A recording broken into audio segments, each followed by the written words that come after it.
Hi, I'm Kurt Kelly for Live Video Inc. and Actors Reporter with coverage from NAB 2012. In this episode, David Fusco from T3 Motion and his staff. Guido speaking on behalf of Dolby Labs, the infamous James Cameron, and so much more. Stick around.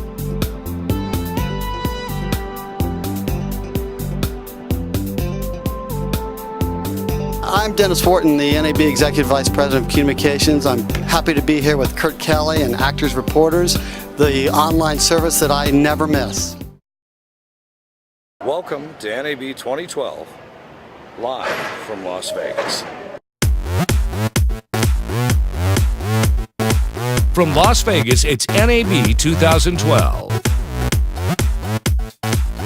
Hi, this is Rob Bellai with Toshiba International at the NAB show, and I'm here with Kurt Kelly, an Actors Reporter.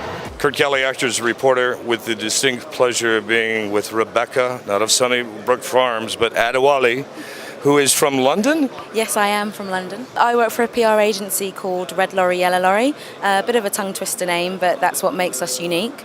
So we're here at the show. This is the first time for myself at the show, but the company's been representing many different companies at the show for the past maybe 10 years or so, if not more. EVS, can that also be a little overwhelming since they own 95% of this market space? No, it's not overwhelming. I mean, you know, we've worked with big names, I mean, from the likes of Autodesk to EVS, and I think it's just a really great experience. What I take from it is the fact that it's the networking element of it. So you get to meet people, and a show at this size, it's really, really spectacular. And also just seeing what everyone has to offer. So I don't find it daunting at all. I think it's just great. And then the meeting people aspect is always best for me. We're not only here to obviously work with the clients, but again, you know, we're looking to kind of work with new people as well and offer our expertise while we're here. What I find is great about your professionalism is not only is it in your home country, but you have offices in different areas around the world like Santa Monica. Yes, we do. We've got a couple of colleagues here that are based in the US, and obviously myself and a few others have come from the UK, and we also work with partner agencies across France, Germany, and Spain as well. Being this the first time you've been at an event like this, what were you expecting versus what you've found? I think for me, you know, the other major events I've done is IBC, which is another trade show of a similar size. But I think the fact that this is in Las Vegas, I think has the element of a little bit of interesting other points aside from obviously the trade show. I truly am glad we had the pleasure to meet you. Thank you for your help getting things coordinated for our interviews today, and I look forward to seeing you for many years to come. And when we get it set up so you can go to the conventions this year, you and I should have our own mics with EVS. We'll be broadcasting live from events around the world. Look for Rebecca and Kurt. Hi, this is Jennifer with Film Tools, and you're watching Actors Reporter Live Video Inc. with your host, Kurt Kelly. And now a new technology that will actually help save on gas, fuel emissions, you can be green while doing it, and has swappable batteries, so there's virtually no downtime on the set. It's new technology from T3. This is what I'm sitting on is just a mount to the standard unit. So this mount can be put on to any, these are both the same thing, just this has a mount to it. You could put that trailer connected to this unit. So you could have me operating this, the driver, and on the back you could have a focus puller, you could have a sound person, you could have a director, you could have whatever you wanted on the trailer at the same time. It could be run in any configuration. That's the advantage to it. It's modular, and you set it up the way you need it for what you're shooting. So what else do we need to know about these vehicles? Say I want to acquire one of these and you're not giving it to me. When you're not using trailer, you can pull the trailer off.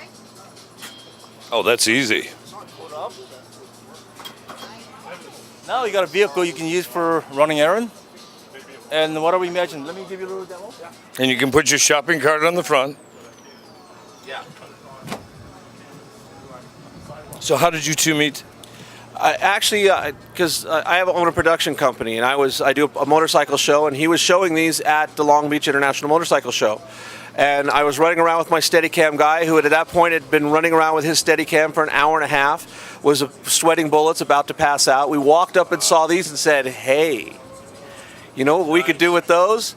And it went from a concept to us saying this would be an awesome platform for a Steadicam to the first prototype unit in 2 weeks. And this is about the 4th or 5th generation in 3 months since we started working on this. And we've gone back and forth because I'm based out of Las Vegas. We've gone back and forth, and we've come out to LA, done a little shooting practice with it, figured out what we needed to change, and literally this has gone from concept to 4th generation in 3 months. I'm with T3 Motion, and we manufacture a three-wheeled electric vehicle that's used primarily for law enforcement and security applications, also for government usage. And we've done an innovative thing with the T3, and we've created a mounting system for Steadicam, GlideCam, or any other type of camera for film production. And typically in the past, film production has been on a rail system, a track system, and we're using now the T3 vehicle to provide extra mobility for the camera crew. The T3 vehicle is a very solid, stable platform. It can maneuver around very, very easily and very, very safely, and is just a very cost-effective way for the industry to film. In addition to having the Steadicam mounted on the vehicle, you can also put it on your vest and actually have the camera on you, and you can be off the vehicle, and you can be filming, and then you can sit back on the vehicle, and then again have the operator take you out to where the extra filming needs to take place. Coming up next on our coverage of NAB 2012. We're taking the pre-production process and we're streamlining that work process, making sure that when you come to production and when you come to post-production, you will minimize mistakes, ensuring high quality and cost efficiencies through the project. I'm Linda Cruz, the speaker at the Harmonic booth at the National Association of Broadcasters in Las Vegas 2012. We're here with Actors Reporter and your host, Kurt Kelly, Live Video Inc. Welcome back to the Actors Reporter with Kurt Kelly. I'm Tom Mikovits here at the South Point. We are going to take the limits high for you. We're here in Vegas and the action is high. Kurt Kelly with Actors Reporter and Live Video Inc. from NAB 2012, and we are with the founder, the CEO, the genius behind a new collaboration production software. Is that correct? More or less correct. I'm the CEO. My name is Daniel Johnson. I'm from Sweden, based in Budapest. This area of the world, Budapest, is becoming a new technology hub? I would very much say so. Hungary has very talented developers, and we have seen a lot of technology industry really deriving from Eastern Europe. It's been great, and we're really seeing the benefit of being based in Budapest now when we're taking our concepts to the global market. So what is the exact concept behind Production Minds? What is that? So this is a cloud-based collaboration and management platform. So we're focusing on pre-production process, and we're taking three core elements, which is really collaboration, it's project management and archiving, and we're putting it into one easy-to-use platform. We're taking the pre-production process and we're streamlining that work process, making sure that when you come to production and when you come to post-production, you will minimize mistakes, ensuring high quality and cost efficiencies through the project. So when I'm acquiring a program like this, what size companies would use it? It's really any size, and that's the beauty of our platform. It really goes very well for the small production companies all the way up to the big global co-production companies. Now, are you cross-platform that I could use you on Linux, I could use you on Apple, Windows? Where are your formats? You can use us on any platform. Because of the cloud? Because of the cloud, exactly. And we will have the mobile interface, which means you can access us from wherever you are, whenever you are, 24/7. That's the benefit of the cloud. What is the security risk for me as someone developing intellectual content to ensure that my project is going to be safe in your vault? Well, you can turn that question around and you can ask yourself, how safe is your server room today? And when you have companies like Amazon who are investing a huge amount of not only funding, but also an extreme amount of knowledge into security, I will guarantee that you're a lot safer in the hosting cloud area. Production Minds is a fairly new company. It is a fairly new company. We started about 7 months ago, and we don't have a live product yet. We have done tremendous good progress in terms of development, and that's our focus right now. We will have a beta trial version ready for the public in September, and we are planning on going live with a commercial version in December 2012. So you are possibly even open to some first-time adapters or people who will jump on early to help validate the project? Absolutely, and that's one of the reasons why we are here at NAB, really to get the feedback from the community, to confirm that we're on the right track. And so far, I must say, it's been a very pleasant show for us and a great response from the audience and from the film professionals. Now, what's your background? This is a new company. I'm thinking this is not your first endeavor. I've been in a media-related company before. I started a photo agency based in Budapest. That was a regional photo agency. I built it up over 10 years' time. So yes, I do have some media-related experience. What's the vision for your company over the next 2 to 5 years? We're really looking forward to the launch of the live product at the end of this year. And with the continuation of collaboration with our clients, the production companies, and the talented development team that we have in Budapest, I foresee that we will have a very interesting ride ahead of us. Difficult to speculate where we're going to be 2 years from now, but based on the response that we are receiving here, it seems like we are very well positioned for a successful ride. When we are developing this product, we are really thinking in terms of simplicity and having the iPhone concept in mind. This should not be a science to get up and running with our product. Having that said, it doesn't mean that it's for amateurs. It is really covering the whole spectrum, and I think anyone can appreciate simplicity. Absolutely. Sometimes if we would make our lives less complicated, we would be less stressed, at least in this country. That is so true. Oh, you know about the people in this country.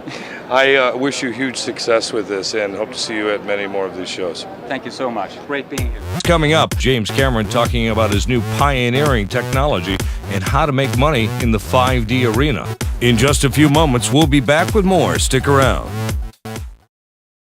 We're here in Las Vegas, woo! With Kurt Kelly on Actors Reporter, and I'm Mary-Liz Monzon.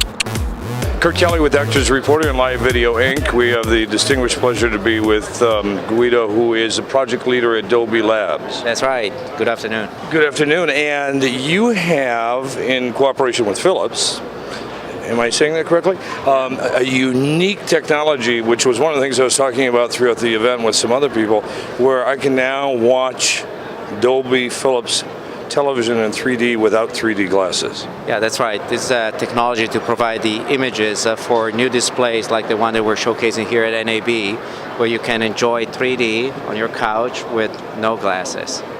So how is this done? So the way it's done on the display, there are different technologies. The one that we're showcasing for the large display is a lenticular layer that allow you to project multiple images to all the audience. So each of the user in front of the screen can enjoy stereoscopic viewing without wearing the glasses. Now, how does this also impact, I'm sure, since you're Dolby, how does this impact the sound field? Does it come with full surround sound for my home theater? Of course. We are promoting here the full immersion 3D experience, where on top of the surround sound that we are well known for, also the image is 3D, and then the whole immersion is really enjoyable, again, without wearing any gear. So if I had something that wasn't 3D, but I had obviously your 3D gear here, how would it look? Could I play it on the screen? Well, we're focusing really on the technology to prepare the content for those displays versus we expect those displays to be manufactured by the traditional CE manufacturers. And what we really are doing, we're taking the left and right eye of the existing 3D content and then rendering it for those new displays. Is there a way with this technology or in the future where we could even stream through the internet and watch 3D technology through your screens?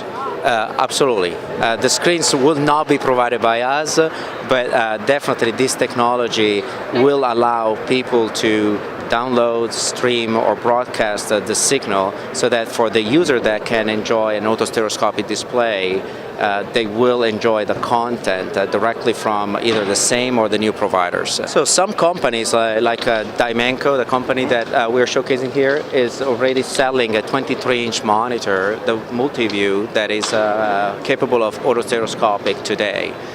One thing that I want to point out is that our technology also help the stereoscopic display, like the one you bought, where we can really help in adjusting the depth so that it's at the level that you can enjoy the way you want it. A little bit like volumes. You know, sometimes you like loud, sometimes you like low. And in this case, you can control the depth so that if the content is something that you want to be aggressive in 3D, you can increase that.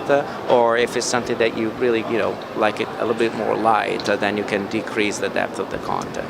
With this technology, could you also adapt it, or will you also adapt it to movie theaters? Because I have sat next to people at screenings at the Directors Guild in Hollywood where we've watched 3D movies, and some people actually get headaches from having to put those glasses on.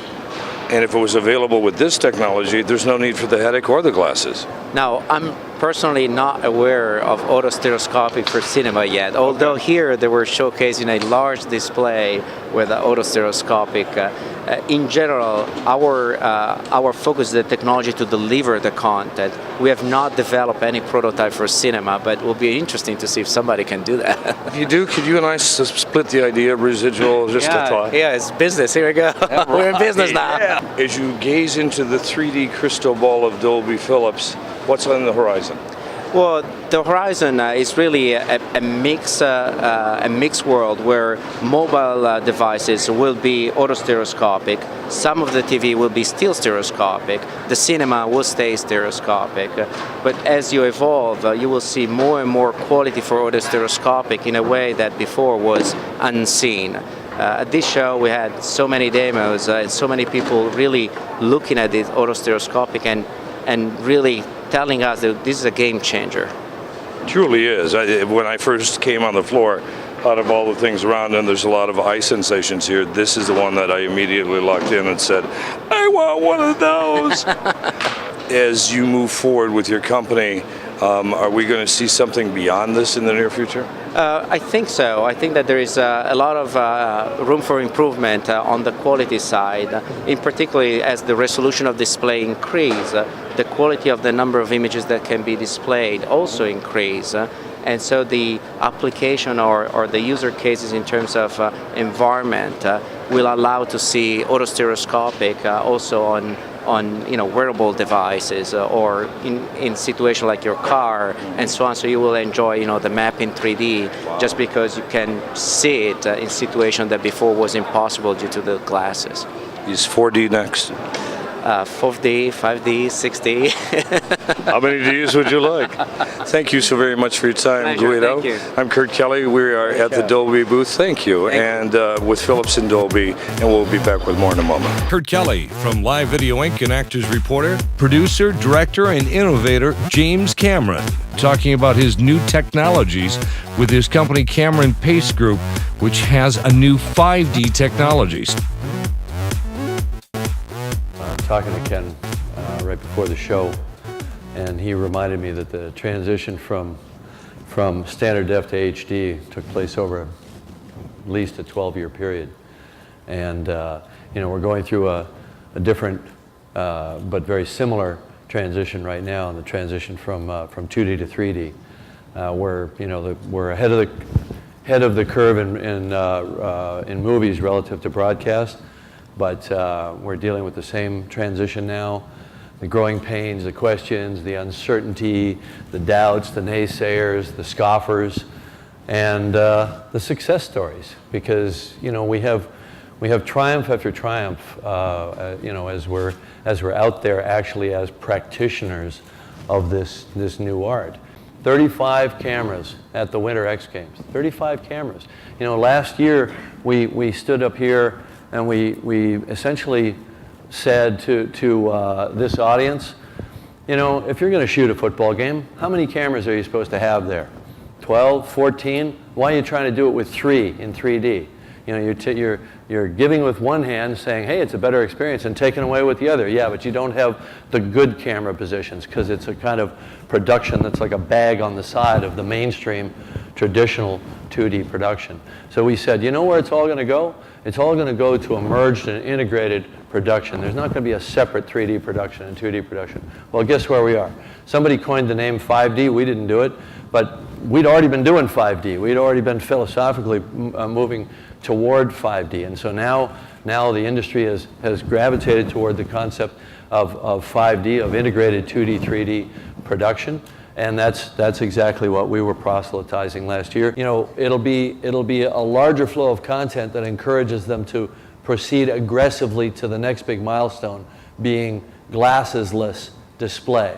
And I actually think that there's going to be an end run around the big flat panels with tablets and laptops, because you know, so many people are taking in their entertainment at a tablet scaled display, and that's really a single user paradigm. So you can the technology to do that without glasses is here right now. It's just a question of wide scale adoption, and again, you got to have the content. It's that chicken and egg problem that we had in the movie business.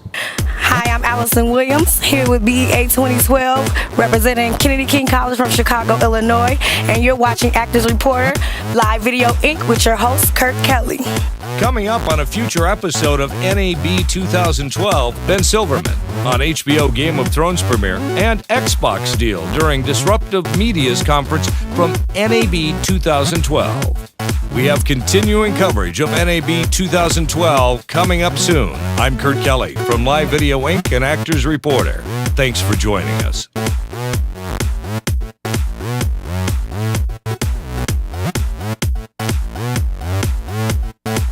In fact, we have pictures on the internet that we can show you later. There is a $1.95 fee. I see. So, but This is you two, like, guys gone wild? No, I'm the one filming. I'm not in the scenes. No T3 gone wild? No T3 gone wild. No. Come on, I want to see you guys, like, get into the hood with these. Yeah, that's a whole other. We have to go to Chatsworth for that. Oh, that's where T3 gets its motion gone wild.